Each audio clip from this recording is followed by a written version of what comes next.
and welcome to yet another edition of your weekly international current affairs program, Globe Watch on the Cameroon Radio Television, with me, Charles Ebune. And today we are receiving the Director General of the Israeli Agency for International Development, best known by its Jewish acronym Mashav. Madam Director General and Deputy Director in the Israeli Ministry of Foreign Affairs, Ambassador Eynat Shlein. Thank you very much, and thank you for granting this interview exclusively to us. Thank you, sir. I'm glad to be here. Mashav, the Israeli Agency for International Development, is plus 60 years of existence, basically born from the Bandung Conference of 1955, in which Israel was excluded, and the idea developed by your then Foreign Affairs Minister, Golda Meir, who later became Israel's first and only female Prime Minister. Can you just situate to me how Mashav was born? Well, actually, Mashav was born in 1958. As you referred to, it was initiated by Golda Meir, the then foreign minister. The myth in our ministry is that the idea came up to our head after a tour in West Africa.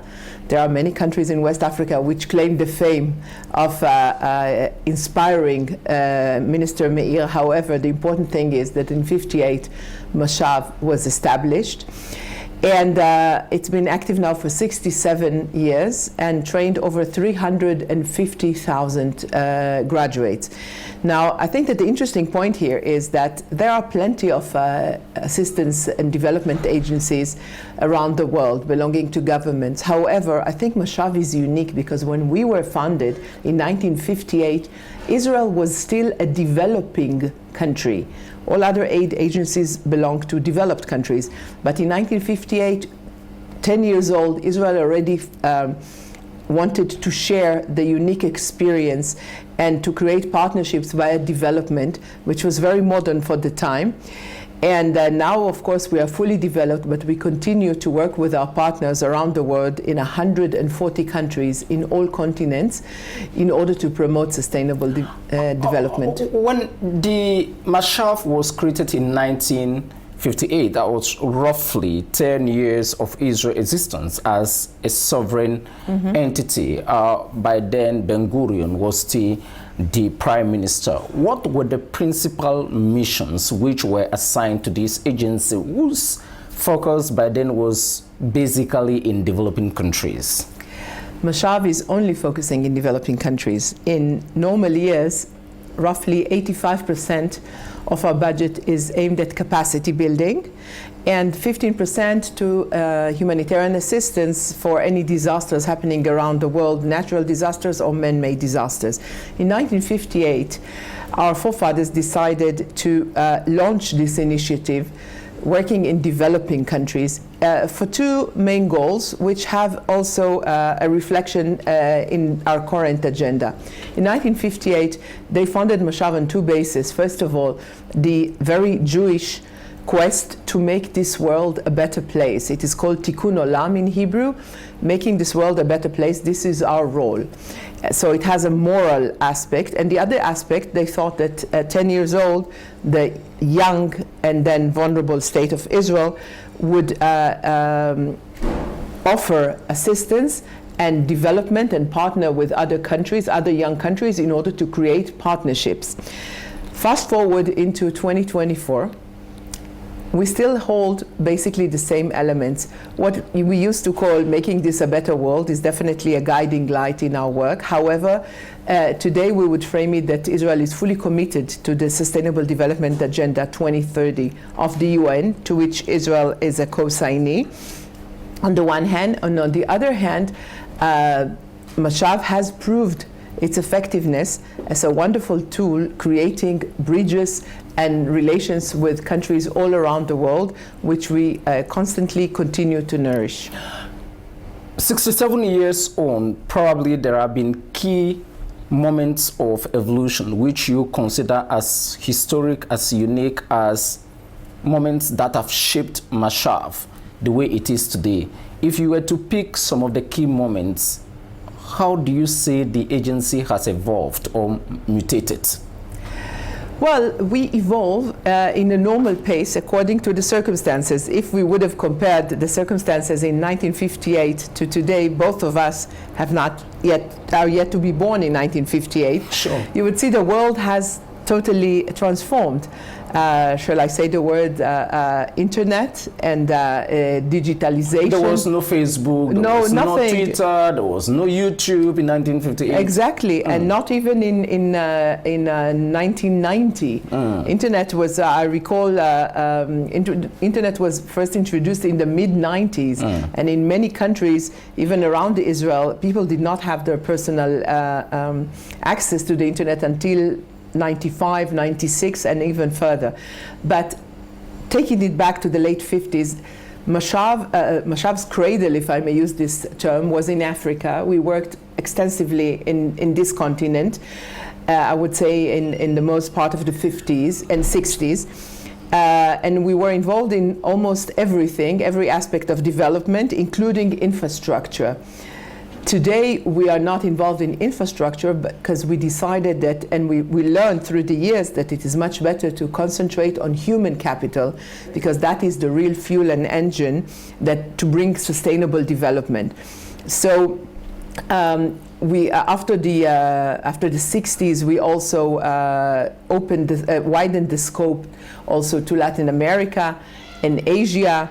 And in the 90s, following the collapse of the Soviet Union, also to East Europe and to the Central Asia and the Caucasus, we have evolved according to the modern accomplishments and the political circumstances. Sure, the political circumstances, the technological mutations of the world have greatly shaped the way Mashav has equally changed over the years. But let me just speak one aspect of Jewish society where you involve Mashav hugely, agriculture. Why do you think that the agricultural program or providing training in agriculture in developing countries, it can be in Nigeria, it can be in Latin America like Bolivia and other countries, why do you think that this is very core to the workings of Mashav? Well, if I may beg to differ, Mashav is not involved just in agriculture. Israel excels in agriculture. I just took an aspect of Jewish life. No. First of all, also to the viewers, Israel is not just a Jewish nation. It is the Jewish state. However, we have Muslims and Christians, and when we work with Mashav, we work as Israelis, not necessarily just as Jews. It's important to know that. However, the Jewish heritage is one of our guiding lights, as I mentioned when we talked of Tikkun Olam, making this a better world. So at this point, as I said before, we support all the sustainable development goals. However, we try and concentrate on those that are in which Israel has a given advantage, be it agriculture, water management, or reclaiming of wastewater for usage, education, gender equality, medicine, community resilience with all of its aspects, and of course innovation, which became a beacon of Mashav's work. You referred to the changes between the 50s and 60s, and today innovation was not one of our major concentrations. Artificial intelligence and all others were not there in those days. No, not at all. But nowadays, innovation and emphasizing entrepreneurship and creating either private sector and very important for development, government platforms for the encouragement of entrepreneurship in the various societies. That is something that we concentrate upon, and innovation is actually applicable to all areas. That is, we offer now trainings in innovation in education, innovation in agriculture, innovation in emergency medicine. Everything is embedded into the main areas of concentration, the same way that climate change, which is the major slogan now, combat against climate change. We've been working against climate change since our very beginning. As we fought the desert, we tried to encounter the Israeli geography and the weather by introducing innovative techniques and ways of handling these issues, and which later became transformed into the whole campaign against climate change. I can say that in current times, more than 50% of Mashav's activities are concentrated on the campaign against climate change. This is and if I may also add, whether we train people about regarding gender equality or education or medicine, the climate change is incorporated right inside these issues. Israel today is one of the most technologically advanced countries in the world. How much of Israeli technology do you input in the work of Mashav to better other societies in the world? Take, for example, medicine.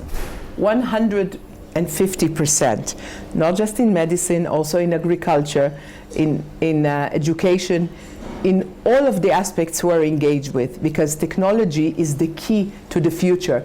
And when I say technology, it's not just about the hardware. Hardware is important, but the software, in this case, the human capital, which is the software that really ignites all these changes. This is our major area of concentration. And when we bring people to Israel to train, or that we send our trainers abroad, as we're having actually this week in agriculture in Cameroon, and next week we'll have a workshop on innovation, we emphasize the technological aspects in order to create change and advance the national agenda. Now let's talk the impact of Mashav globally in all the countries that you have worked and you have extended your largesse.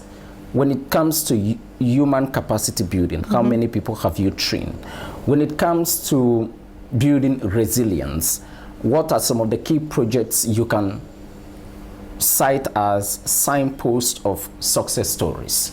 Sure. So every year we train about 5,000 people, either in Israel or abroad.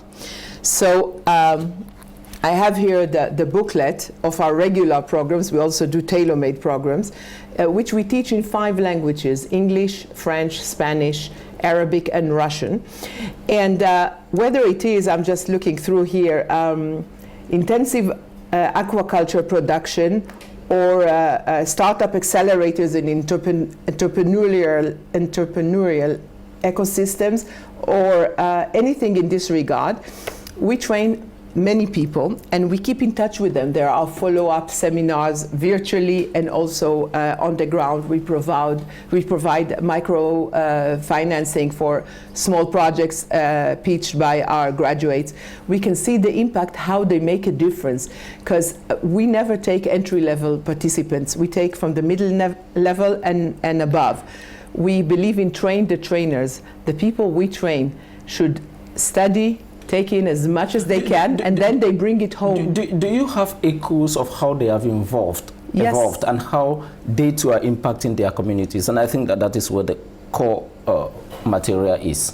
So we have among our graduates people who have really climbed up the ladder. We have prime ministers, presidents, chiefs of Supreme Courts, and so on and so forth.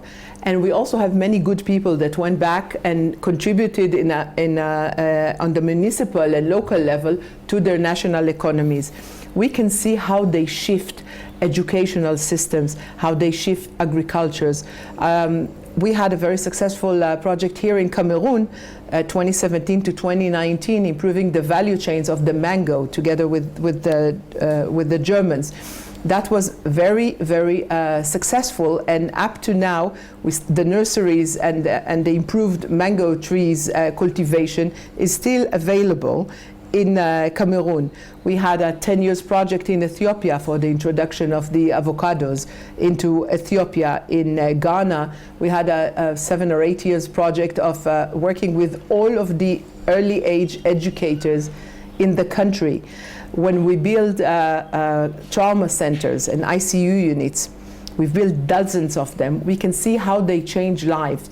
And when we build such a unit, for example, a unit we built in 2015 in Togo, we don't just build the actual unit provide all the equipment, but we also train all the staff, doctors, nurses, paramedics, and so on. And then we come back for follow-up trainings, as happened last week in Togo in the medical unit, or last month in the in South Sudan, in Juba, where we opened the only ICU unit in South Sudan until now.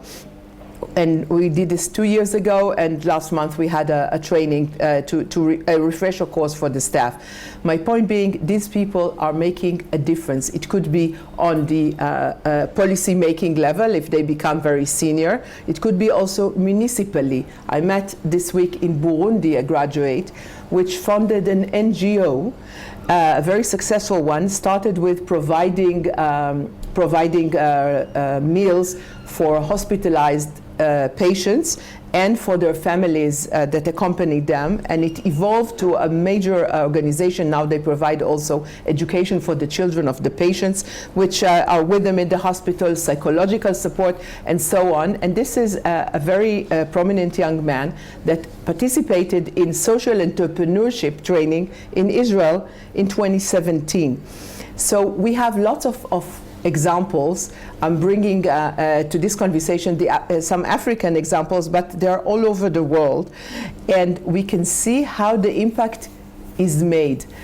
You could also see right here in Cameroon, I've met some very, very impressive graduates, whether they're engaged in emergency services or in agriculture or in innovation. They make a difference in their country's lives.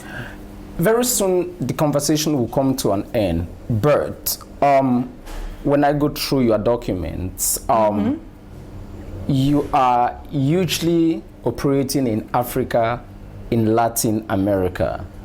Well, the quick explanation is that these are the areas where most developing countries on earth are found.